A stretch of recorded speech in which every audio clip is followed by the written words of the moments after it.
të bësh tregti me banesat e 2000 ca viteve më parë. Është gjëja më interesante që mund të jesh në Ventotene, një ishull i vogël i Tirenit, 2 orë nga Napoli, përballë një prej burgjeve më të famshëm të Italisë. Të gjithë dyqanet që po shihni në Lungomare, pra në zonën pedonale të Lungomares, janë ish shtëpi të ndërtuar në kohën e perandorisë romake. Nga romakët janë thuajse 2000 e ca vjeçare, janë gdhëndje brenda mureve, të cilat në fakt është shkëmb vulkanik me lavë, jo me lavë, po me hi vulkanik, i cili siç e shihni është përshtatur nga romakët si vend banim dhe hije për të kaluar midis tyre.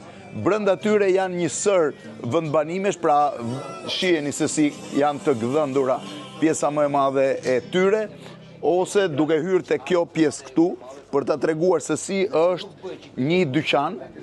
Shiheni, kanë qenë të gjitha të gdhëndura dhe kanë shërbyer si shtëpi njëre një kohë, ndërsa sot janë dyqanet më interesante, restorante të ishullit. Një ishull fare i vogël, 3 kilometra i gjatë, 800 metra i gjerë, po me i pamje fantastike. Shiheni gjithë shkëmbin. Poshtë është pjesa romake, sipër është pjesa moderne.